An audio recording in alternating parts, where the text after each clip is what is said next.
안녕하십니까. 한반도 안보전략연구원 이사장 송봉선입니다.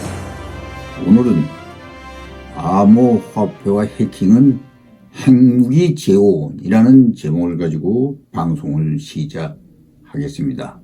아일랜드 암호화폐 분석업체 코인업이 2011년부터 2022년까지 발생한 전 세계 주요 암호화폐 해킹 사건을 분석한 보고서를 내놨습니다. 코인업에 따르면 북한은 지난 11년 동안 모두 15건의 암호화폐 해킹을 시도했고 2017년부터 올해까지 약 16억 달러 상당의 암호화폐를 탈취했다고 합니다. 암호화폐를 이보다 많이 탈취한 나라도 있지만 국가 규모나 경제력 등을 고려했을 때는 북한이 암호화폐 해킹을 가장 많이 했다고 코인업은 설명하고 있습니다. 코인업은 대체로 다른 국가에서는 개인 해커들이 해킹을 저지르는 데 반해 북한 당국이 직접 관할하는 훈련된 해커 집단이 조직적으로 해킹에 나선다는 점이 특징이라면서 북한 당국이 양성하는 7천여 명의 전문 해커들이 전 세계의 공공 및 민간 부분을 대상으로 지속적으로 사이버 공격을 벌여 핵무기 개발 자금을 마련하고 있다고 지적하였습니다. UN 안전보장이사회 대북 제재위원회 전문가 패널 보고서에서는 각국 정부 암호화폐 분석업체들이 발표한 북한의 암호화폐 해킹은 15건이었지만 실제로 해킹 시도는 이보다 훨씬 더 많을 것으로 보인다고 코인업은 분석했습니다. 같은 기간 동안 암호화폐 해킹을 가장 많이 저지른 해커는 중국 출신으로 22건이었다고 코인업은 밝혔습니다. 이들이 탈취한 금액은 22억 7천만 달러, 약 2조 9,500억 원이었다고 합니다. 이어 미국 출신 해커들이 15건의 해킹을 시도해 약 20억 4,500만 달러, 2조 6,500원을 탈취했다고 합니다.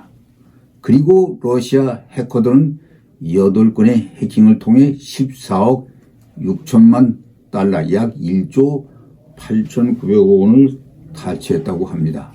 코인업은 하지만 국가 규모나 경제력 등을 고려해서 비교하면 북한의 해킹 건수와 탈취 액수는 중국, 미국, 러시아의 해킹 규모와 비교할 때 월등히 많다고 설명했습니다.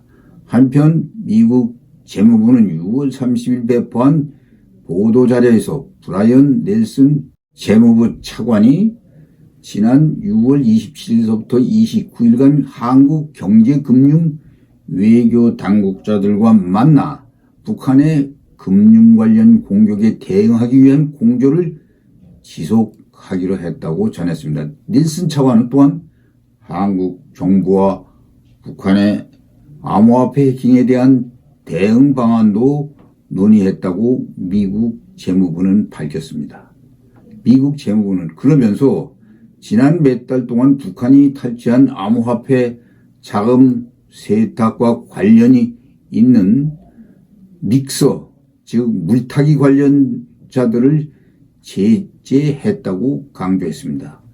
물타기란 암호화폐를 여러 번 나누어 분산 전송해 추적이 어렵게 만드는 기술입니다. 이 기술을 북한에 제공한 기업과 개인을 제재했다고 합니다. 하지만 로이터 통신은 북한이 2017년부터 2021년까지 해킹으로 탈취한 뒤 아직 자금 세탁을 하지 않고 보유한 암호화폐 가치가 올해 초 1억 7천만 달러, 약 1억 7천만 달러에서 최근 6,500만 달러로 했다는 전문가들의 의견을 전했습니다. 올 들어 암호화폐 가치 하락으로 북한이 잃은 돈이 약 1억 500만 달러, 약 1360억 원에 이를 것이라고 하였습니다. 대북 코인 사업은 미국의 가상화폐인 이더리움 개발자 버질 그리피스가 미 당국의 제재에도 불구 2019년 방북하여 북한의 대북 제재를 피하는 활용 방법을 전했던 것이라고 말했습니다. 그리피스는 이로 인해 미국에서 징역 63개월을 선고받았습니다.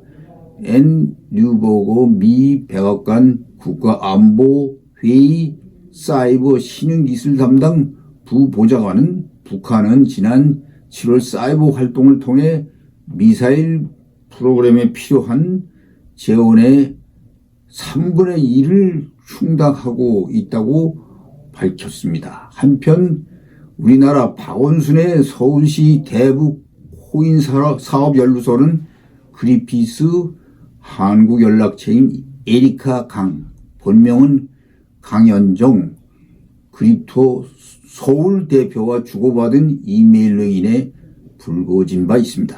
이메일에는 한국의 서울시장, 당시 박원순 시장과 이재명 성남시장이 북한의 암호화폐 거래 연결망 구축에 관심을 갖고 있다는 내용이 담겨 있습니다.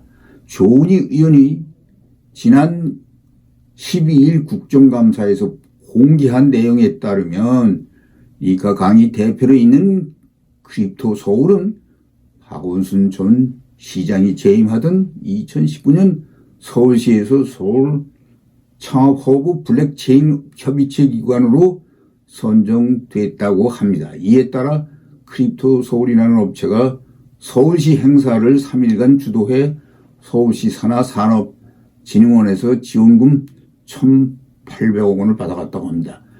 조은 의원은 여러 이메일을 비춰볼 때 당시 서울시 간부들, 특히 블록체인 관련 업무를 하던 간부들과 정말로 어떤 논의가 있었는지에 대한 확인이 필요하다고 하였습니다.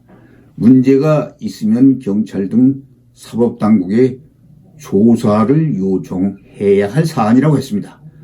박원순 전 서울시장 재임 시절 이루어진 서울시 대북 코인 사업 연루설에 현직 오세훈 서울시장은 수사 요청을 검토할 의사를 밝히기도 했습니다. 또한 국정원 전직 원장 중 한 사람도 이 대북 코인 사업에 관심을 가지고 검토를 한 바 있다고 합니다. 알레한드로 마요르카스 미국 안보부 장관이 최근 열린 싱가포르 국제사이버주간 서미트 행사 연설에서 지난 2년간 북한이 10억 달러 이상의 암호화폐를 탈취해 무기 개발에 사용했다고 했습니다.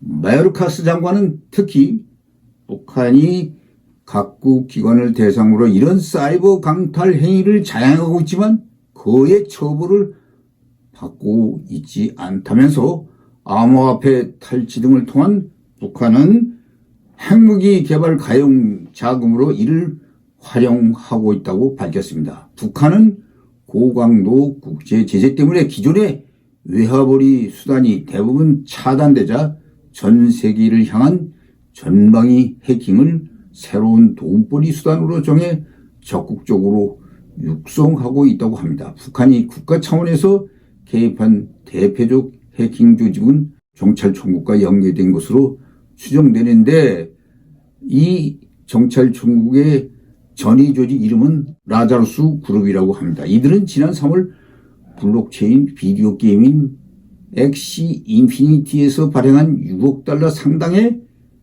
암호화폐를 탈취했다고 합니다. 이들은 김정은 국무위원장을 조롱한 영화를 만든 미국 소니 픽처스 해킹과 방글라데시 중앙은행 현금 탈취 사건의 배후로도 지목되고 있습니다.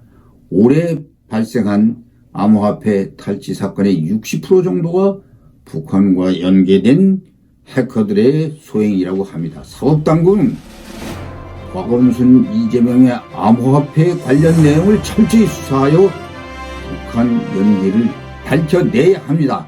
시청해 주셔서 감사합니다.